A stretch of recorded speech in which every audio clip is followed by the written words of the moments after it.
In this volume, I'll be going over generating different kinds of maps through a process commonly referred to as baking.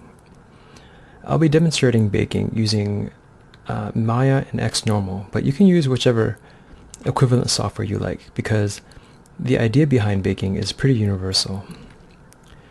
This video will focus on baking the kinds of maps that were used on my example model here, Hella, which I consider to be a current generation workflow driven by the use of normal maps. I'm going to try to be as thorough as I can about this topic to address the needs of as many people as I can.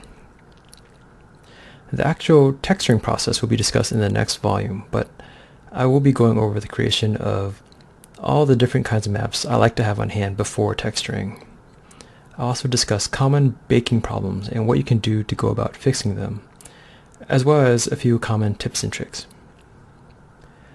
There are many different kinds of workflows out there, and what I'm going to discuss here is certainly not the only way to create or work with the baked maps. I'll try to point out common alternatives as I go along and explain why I prefer to do things in certain ways, so that hopefully you can make an informed decision about what will work best for you. The information presented here builds off of what was discussed in the previous volumes in my 3D character art for games tutorial series.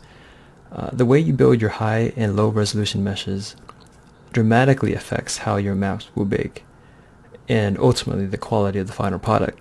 So I highly recommend getting a firm grasp of that content before continuing here.